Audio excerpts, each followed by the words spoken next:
lahat po kayo ay ma-experience to ang pinakabagong ride namin ay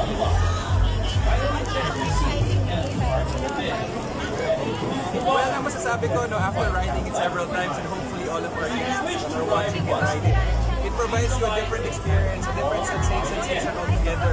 Marami po tayong rides dito sa Enchanted Kingdom, around 26 to 27, including Eclipse. Pero napakaiba po ng feeling dahil naalala niyo po yung octopus, tayo po yung mga bata, medyo ganun na experience.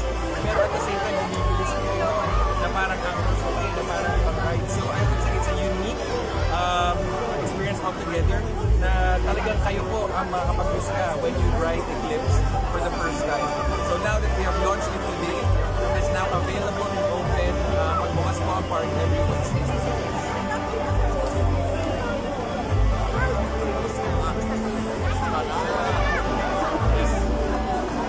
So Enchanted Kingdom really is at most important talaga magiging safe or safety.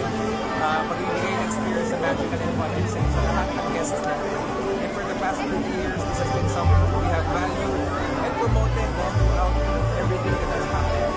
So with the right manufacturers that we select, the training, the maintenance, and all of the other service developments that we do here in the park, lalong-lalo sa ating mga empleyado, napaka-importante po na pagpaninigurado ang safety ng ating guests.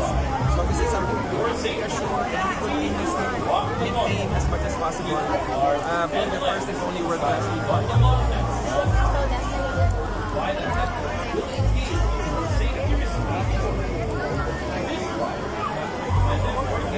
Well, pinaanyayahan namin kayo lahat. I would like to invite everyone to really visit Enchanted Kingdom.